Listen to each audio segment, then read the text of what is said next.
మంథరుడు దీర్ఘరావం కథ చెప్తున్నాడు. పూర్వం కళ్యాణకటకం అని ఒక ఊరుండేది. ఆ ఊళ్ళో ఓ బోయవాడు ఉండేవాడు. వాడి పేరు భైరవుడు. వాడు ఒకరోజు విల్లు, బాణాలు, వల ఇవన్నీ తీసుకుని అడవిలోకి వేటకు వెళ్ళాడు.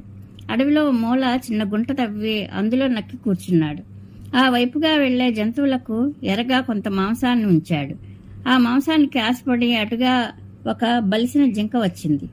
భైరవుడు దాన్ని చంపేసి మోసుకుంటూ ఇంటిదారి పట్టాడు. దవలో పెద్ద అడవి పంది కనిపించింది. ఇవాళ నా అదృష్టమే అదృష్టం అనుకుంటూ భైరవుడు జింకను కింద ఉంచి విల్లు పట్టుకుని గురిగా పంది మీదకి బాణం వేశాడు. బాణం పందికి గట్టిగా తగిలింది, కానీ పంది వెంటనే చావలేదు. కోపంగా వచ్చి బోయవాడి మీదకు ఉరికి వాడిని చంపేసింది. ఆ తర్వాత బాణం దెబ్బకి బాగా రక్తం కారిపోయి ఉండటం వల్ల పంది కూడా చచ్చిపడిపోయింది. బోయవాడు పంది పెనుగులాడుతున్నప్పుడు వాళ్ల కాళ్ల మధ్య ఒక పాము నలిగి చచ్చిపోయింది.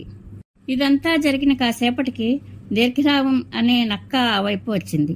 ఎదురుగా చచ్చిపడిన జింక, మనిషి, పంది, పాము వీటన్నిటినీ చూసి దానికి నోరూరిపోయింది. ఇంకా నాకు కొన్ని నెలల పాటు మంచి మాంసానికి కొరత లేదు అని ఆనందంలో తబ్బిబ్బైపోయింది. నాకు ఈ మనిషి మాంసం 4 రోజులు సరిపోతుంది. పంది, జింకల మాంసంతో మరో 2 నెలలు తేలిగ్గా గడిచిపోతాయి. ఈ పాము మాంసం 1 రోజుకు సరిపోతుంది అని లెక్కలు వేసుకుంది. ఇదంతా నిదానంగా హాయిగా తింటాను. ఈ విల్లుకున్న తాడు కూడా జంతువుల నదంతో చేసిందే. ప్రస్తుతానికి ఇది కొరికి చూస్తాను అనుకుంటూ విల్లు తాడు కొరికింది. తాడు తెగి నక్కకు ఠక్కున విల్లు తగిలేసరికి ఆ దెబ్బకు నక్క అక్కడికక్కడే చచ్చిపడిపోయింది. విన్నారా కథ? దురాశ వల్ల నక్క చావును కొని తెచ్చుకుంది అన్నాడు మంథరుడు. అందుకే చెప్పాను, తను తినక ఇతరులకు ఇవ్వక కూడబెట్టే డబ్బు వల్ల ఏం ప్రయోజనం? చచ్చిన తర్వాత వెంట వచ్చేదేమీ కాదు గదా అని అన్నాడు. అయినా అయిపోయిన కథ ఇప్పుడెందుకు తవ్వుకోవడం? తెలివైన వాళ్ళు రాని దానికోసం చూస్తూ కూర్చోరు, పోయిన దానికోసం ఏడవరు. కష్టం వస్తే దిగాలు పడరు. కాబట్టి హిరణ్యక ఎప్పుడూ ఉత్సాహంగా ఉండు. హుషారుగా ఉండేవాడే నిజంగా పండితుడు. ఎప్పుడూ దిగులు పడే విద్వాంసుడు ఎన్ని విషయాలు తెలిసినా మూర్ఖుడే. మందుల పేర్లన్నీ తెలిసి విన్న మాత్రాన రోగం పోదు. మందు తీసుకుంటేనే దానివల్ల ఉపయోగం. గుడ్డివాడికి వాడి చేతిలో ఎంత మంచి దీపం ఉండి లాభం ఎలా ఉండదో, అలాగే వివేకం లేనివాడికి ఎన్ని శాస్త్రాలు తెలిసి ఉపయోగం ఉండదు. నన్ను చూడు, ఆపదలు వస్తే నేను దుఃఖించను, సంపద వస్తే తబ్బిబ్బైపోను. అప్పుడప్పుడు కష్టాలొస్తాయి, అప్పుడప్పుడు సుఖాలొస్తాయి.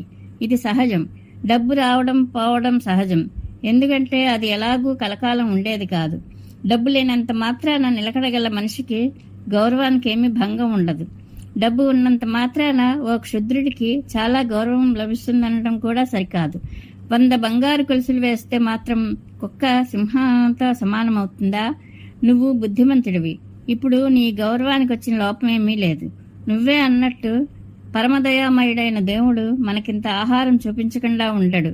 ఎలా బతుకుతానో అని ఎక్కువ దిగులు పడవలసిన పని లేదు. పైగా నువ్వేమో ధర్మాలన్నీ తెలిసినవాడివి. నీకు నేను ఎక్కువగా చెప్పక్కర్లేదు. నాకు ఈ లఘుపతినకుడెంతో నువ్వు అంతే. ఆ దేవుడే మన ముగ్గురినీ కలిపాడు. ఏదో దొరికింది ఇంత తిని హాయిగా కాలం గడుపుదాం, దిగులు పడక్కు అన్నాడు మంథరుడు. ఈ మాటలు హిరణ్యకుడికి నచ్చాయి. అతని దిగులు వదిలిపోయి ఉల్లాసం కలిగింది. మంచి మిత్రుడు చెప్పాల్సిన మాటలు చెప్పావోయ్ మంథరా. నువ్వు చెప్పింది నిజం. దేవుడుండనే ఉన్నాడు. మనకెందుకు చింత? ఈ సృష్టి నిండా ఎన్నో రకాల పశువులని, పిట్టలని, ఇతర జంతువులని పుట్టించేప్పుడే దేవుడు వాటికి తగ్గ ఆహార విహారాలని సృష్టించే ఉంచాడు. ఇది మర్చిపోయి ఊరికే అవసరానికి మించిన డబ్బు, దశకం సంపాదించడానిక నానాపాట్లు పడడం, అది కాపాడుకోవడానికి మరిన్ని అగచాట్లు పడడం, ఇదంతా ఎందుకు?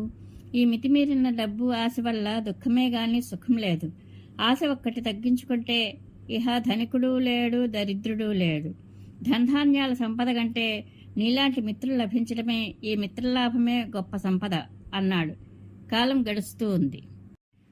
ఓ రోజు లఘుపతనకుడు, మంథరుడు, హిరణ్యకుడు 3 కూర్చుని కబుర్లు చెప్పుకుంటున్నాయి.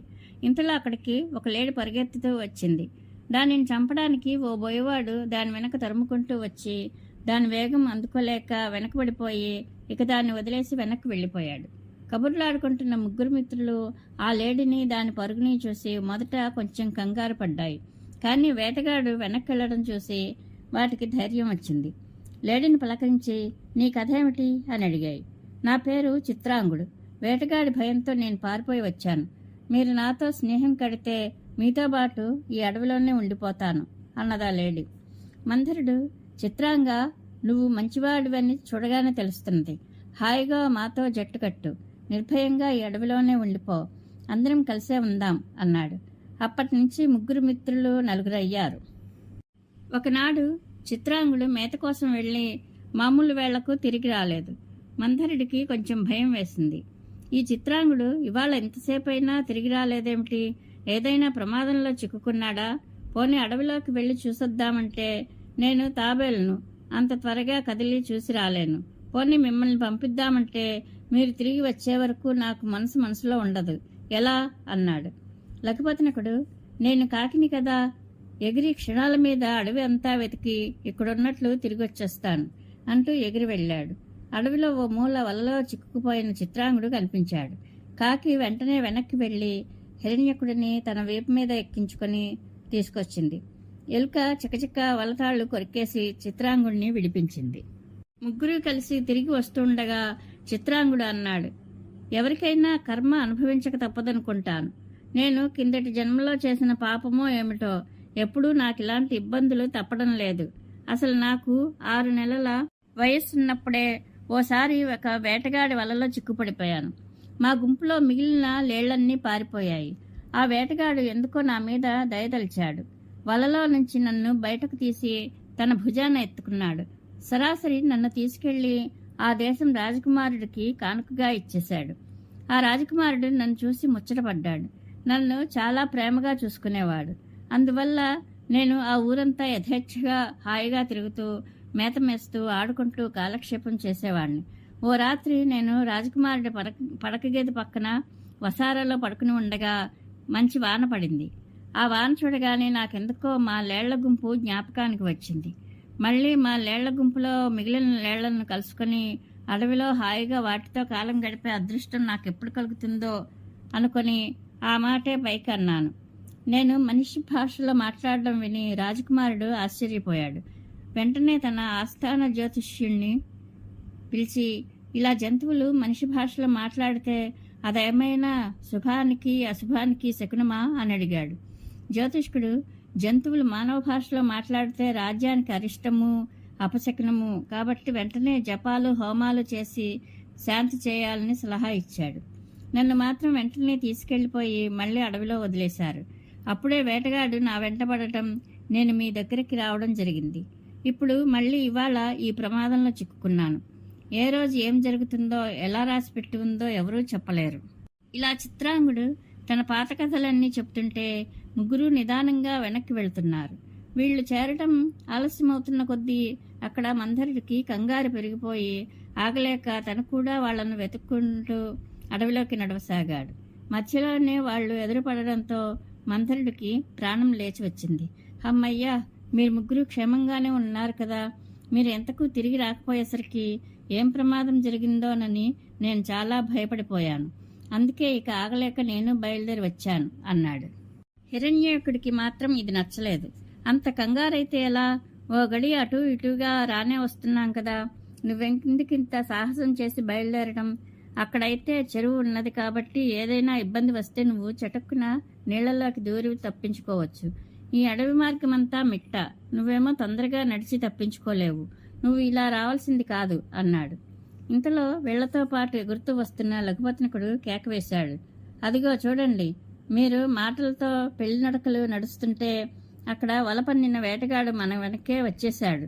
పారిపోకపోతే ప్రాణాలు దక్కవు, పరుగుపెట్టండి అని. ఆ కేక విని లేడీ అయితే పరుగుపెట్టి పారిపోయింది. ఎలుక కూడా చకచకా వెళ్లి దగ్గరలో ఉన్న కలుగులోకి దూరిపోయింది. తాబేలు ఏం చేస్తుంది? పాపం పరిగెత్తలేదాయే. వేటగాడికి దొరికిపోయింది. వాడు కనీసం అదైనా దొరికినందుకు సంతోషించి దాన్ని భుజాన వేసుకుని తీసుకెళ్లిపోయాడు.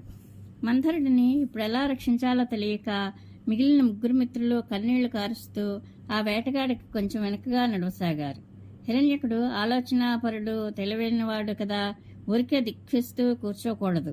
ఈ వేటగాడు అడవి దాటిపోయే లోపల మంథరుడిని విడిపించే ఉపాయం ఆలోచించాలి, లేకపోతే మనకు మంథరుడు దక్కడు అన్నాడు. ఒక గండం తప్పింది కదా అని ఇప్పుడే కొంచెం సంతోషిస్తుంటే ఈ రెండో ప్రమాదం వచ్చి పడింది. మాకైతే బుర్రలు పనిచేయట్లేదు. నువ్వే ఏదైనా ఉపాయం ఆలోచించాలి అన్నారు చిత్రాంగుడు లఘుపతనకుడు. అయితే వినండి. చిత్రాంగుడు వేటగాడికి కనపడకుండా వెళ్ళిపోయి చెరువుగట్టున కాళ్ళు చాచి కళ్ళు తేలవేసి చచ్చి పడిపోయినట్టు నటిస్తూ పడుకోవాలి.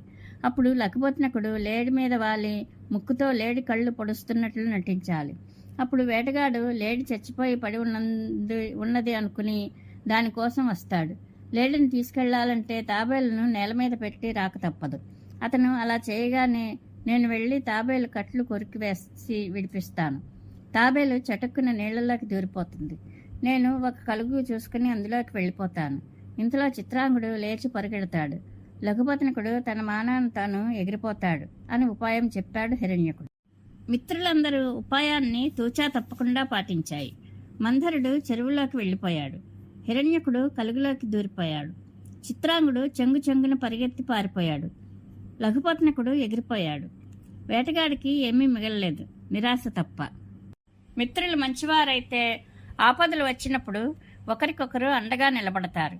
అదియే మిత్రుల యొక్క లాభం. పంచతంత్రంలో మొదటి భాగం మిత్రలాభం సంపూర్ణం. శుభం భూయాత్.